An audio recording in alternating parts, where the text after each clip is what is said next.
Hey, all you cabochon makers out there, look at this interesting slab that I have.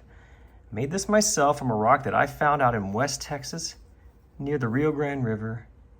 I could not be happier with the colors and pattern in here. However, I do not know what kind of cabochon we can make from this. Will it be a shiny one? Will it even take a good shine? I don't know. It probably will. This feels like it's a jaspery-like material. Never can tell though. Let's find out. Let's go ahead and get a shape drawn on this first. I'll start with just the basic oval shape. And after that, we'll get it trimmed, dopped, and move on from there. Okay, how do you like that? I think that captures some really beautiful qualities within this slab. I like the diagonal line going through it. It's got some decent color. And if this shape turns out to make a beautiful cabochon, I can throw it in this cheap little setting I have here, and we can see what it would look like as a necklace or something. So I'll go ahead now and get this thing trimmed as tightly as I can, make it as close to an oval as I can make it. Then I'll get it dopped, and we will meet again over at the cabbing machine.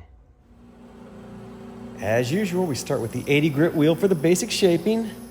Oops, unfortunately, this had a fracture and it broke. As you can see, a big chunk broke off. So I decided to go ahead and put it back on with some super glue. Now, let's move on, back on the wheel.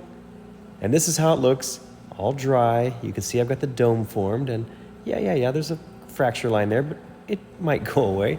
Let's jump on the 220 grit and fine tune that shape, get rid of those big scratches. There you go. Looking good. I always show these dry. There's that fracture line. Next up is the 280 grit soft wheel, where I push in hard to get rid of the faceting. Now you see it's getting better.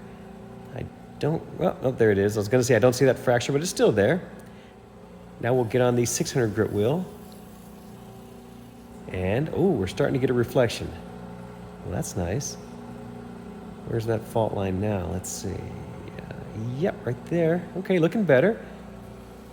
Now we move on to the 1200 grit wheel. Ooh, we're getting a good reflection now. Look at those shop lights. I like it. Good pattern. There's that. Well, that fracture's going away. That's good to see. Our next wheel is a 3000 grit wheel. And what will this do for our shine? Let's see. Ooh, very nice. Good looking shine. I think an interesting looking rock. I like this. Well, we can do a little bit better. Let's move over to the wet belt center and jump on the cerium belt. We'll spend a few moments here. And now the final polish. Oh yeah. Oh, I like that. And where's that fracture now? I'm sure it's there somewhere. I kind of see it. Well, regardless, let's take this inside now and take a closer look. Check it out, the cab is all finished, and all things considered, it turned out pretty nice. Yeah, I had to glue it, but I'm looking for that fault line now, and I don't even see it. Well, maybe there? Wow, that super glue really does the trick. Let's think if we turn over, we can see it. Yeah, that's right. I guess right there? Huh. Well, that's good stuff. I don't really see it. Anyway, it doesn't matter. What do you think? It's an interesting looking rock. I think it made a pretty cabochon. As you can see, the surface is slightly pitted, but I do like the colors in there.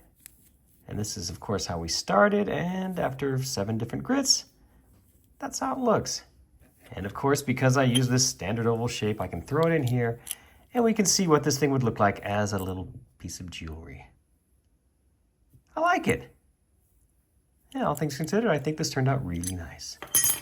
Thank you for watching this video. I hope you enjoyed it. And please remember to check my other videos for more like this. Thanks again.